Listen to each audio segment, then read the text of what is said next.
Viral ngayon sa social media ang pag-resback ni Pangulong Bongbong Marcos kay former President Rodrigo Duterte. Ito ay matapos sabihin ni Duterte na bangag at drug addict si PBBM o si Pangulong Marcos. Bago tayo magpatuloy sa video ito, huwag niyong kalimutan pindutin ang subscribe button.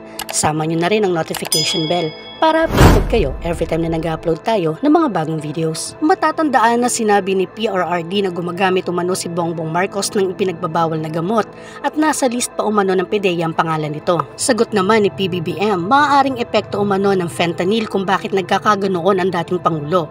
Matatandaan na inamin ni PRRD noong 2016 na gumagamit siya ng fentanyl bilang gamot sa kanyang medical na kondisyon. Na ayon pa kay Pangulong Marcos, nakaka-addict umano ang fentanyl at hindi biro ang side effects nito. Maaaring ito raw ang dahilan kung bakit nasasabi yon ng dating Pangulo. Ito naman ang naging sagot ni PBBM nang matanong siya sa isang ambush interview bago siya lumipad patungong Vietnam para sa isang state visit. It is highly addictive and it has a very serious side effects. Matatandaan na noong November 2016 nang aminin ni Duterte na uminom siya ng fentanyl dahil sa idinadaing niyang pananakit ng kanyang spinal cord. Ang fentanyl ay isang regulated drug na maaaring magdulot ng pagkalulong kung susobra o lalabis ang paggamit. Naungkat ng paggamit ni Digong ng fentanyl matapos niyang tawaging bangag at drug addict si PBBM. Nang tanungin naman si PBBM sa isang interview tungkol sa paratang sa kanya, ito lang ang kanyang naging sagot. Can you categorically deny that you're involved in drugs para matapos lang yung... Okay na tayo. Don't even dignify the question.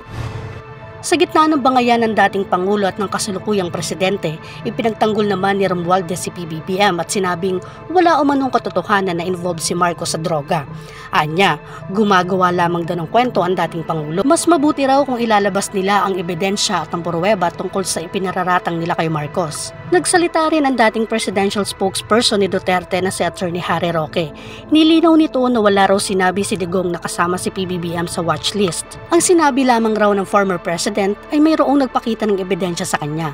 Sa ngayon daw, dapat bigyang linaw ng Pangulo ang mga aligasyon dahil pwede niya raw itong ikasibak at maaring matanggal siya sa pwesto. Samantala, sa isang press briefing naman sinabi ng Philippine Drug Enforcement Agency na simula ng matatag ang kanilang ahensya at ang National Drug Information System noong 2002, wala umano sa listahan nila si PBBM.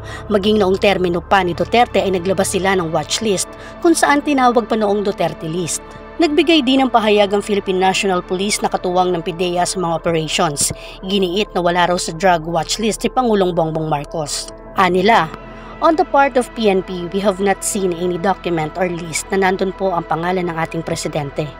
Samantala, sa kabila ng bangayan ng kasalukuyan at dating Pangulo, nasabi pa na PBBM na sana raw ay mabigyan ng atensyon ng doktor o healthcare provider ni Duterte dahil na rin umano sa hindi magandang side effects ng iniinom nitong fentanyl sa loob ng ilang taon. Kayo, anong masasabi niyo tungkol sa usaping ito? Maaari kayo mag-iwan ng inyong komento at opinion sa ating comment section. Kung nagustuhan niyo ang video ito, huwag niyo kalimutan pindutin ang subscribe button. Sama niyo na rin ang notification bell para updated kayo every time na nag-upload tayo ng mga bagong videos.